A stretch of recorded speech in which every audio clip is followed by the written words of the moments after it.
So we get a call from this guy who's a promoter. You know, back then everybody was a promoter. He's like, I'm doing this show, you know, close to downtown or whatever. I really want you guys to come out. It's going to be nice. It's going to be something different, you know, something real. Yeah. So we're like, cool. So we pull up to the venue, and it's basically a warehouse. You know, it was kind of dark too. We pulled up, it was kind of dark. Ugh. And we get to the front door. The dude up front was like, oh, okay, no, you got to come around through the back. And we're like, oh, cool, we get to go through the stage door, you know.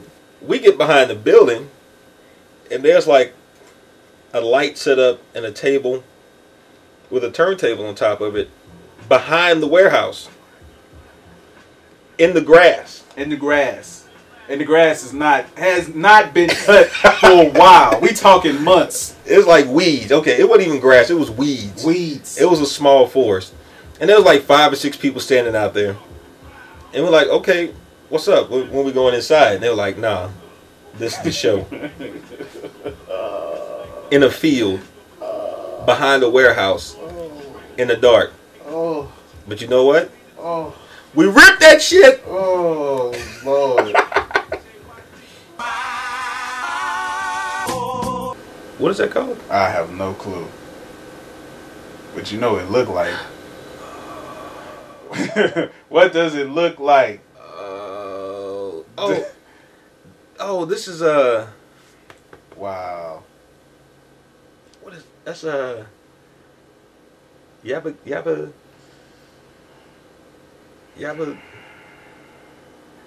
This thing looks like a penis. Yes, it does. It's like a big orange dildo. That's not fly. I don't know if I would let my child watch this. No.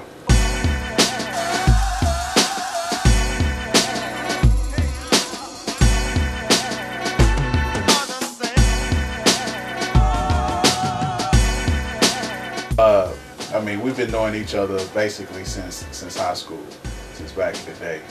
When you're in school and you that young rapper in you know, you get the nice little pad and pen, and while the teacher talking, you got your notes on one side, but on the other side you got your rhymes.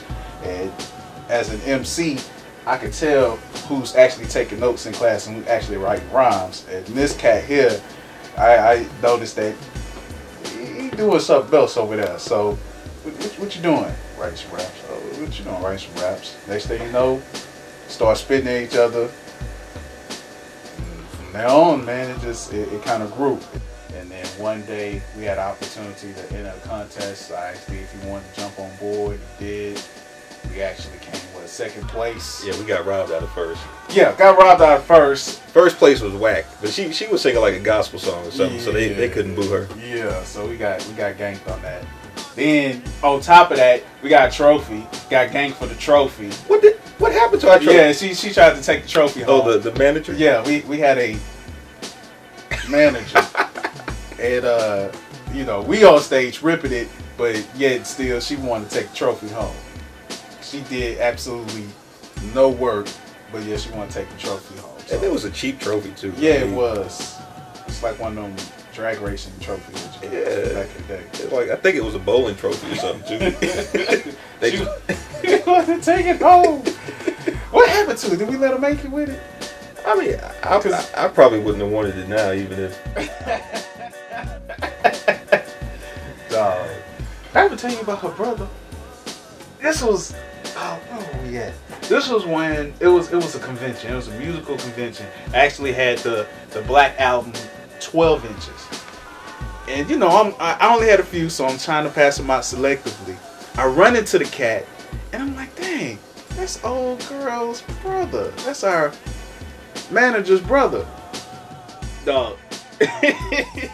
So he's like, is that your new 12 inch? Like, yeah. He's like, all right, cool, let me check it out. All right, cool, word. So what's up, man? What's going on with you and your boy? Da da da da. I'm like, he just tucked it. You finna go. He was tucked in, dog. Like I was giving it to him. No, dog. No. You already got my trophy. Until you give me my trophy back, nigga, give me my damn 12 inch. I think a lot of people who come into it nowadays kind of take for granted the fact that we spent before we even released anything, we spent about 5 years really developing ourselves. Yeah. You know, this is before the internet. Oh. You know, so this is back when you had to make calls and shake hands and actually see people face to face to get stuff done. Thank you.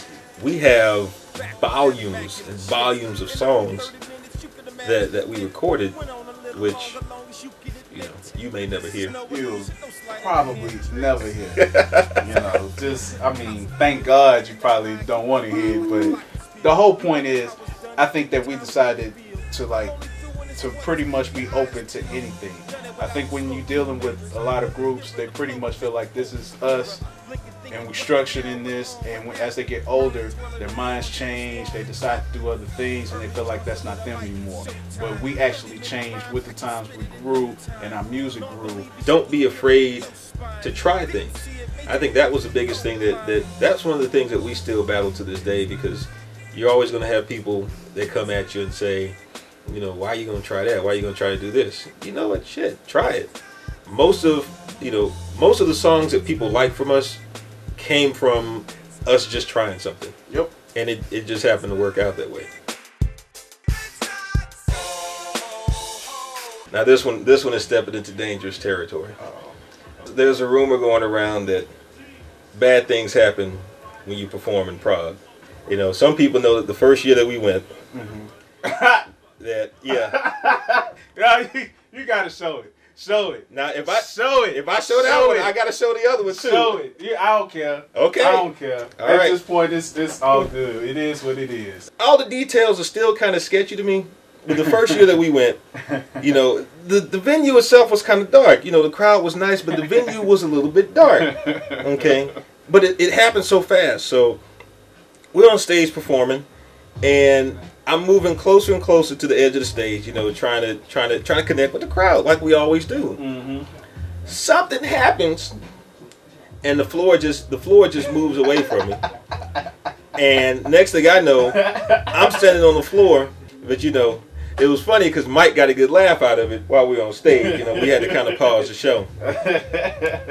So, that's what I get for laughing. That's right? what you get for laughing. So fast forward a year from then. All I'm gonna say is we on a big stage, and of course the crowd is crunk. We crunk. I'm like, man, I feel like I need to get closer. I need to just get closer. So I look, and in between, there's a gap between the stage, and then there's a rail, and you know, people walking by. There's a box right on the right hand side of the stage. I'm like, okay, cool. I'll go ahead. I'll jump on that. Boom, rock the crowd beat. I'll just have this whole right side of the crowd just crunk. Woo! So I take a nice leap on the box. But when I land on the box, I'm like, all right, cool. Boosh! Next thing I know, I'm inside the box. I'm inside the box. It was like, I thought it was a magic trick. I don't know. And I was like, damn. Hey, let me make sure everything ain't broken. Because this cannot be the end of the show because we just started. We just started. But that ended up... So just roll that. It's already rolling. Oh. But I think that ended up probably being one of the best shows that we ever had ever. Yeah. And we need to get back to hip hop camp as soon as we can. Yeah.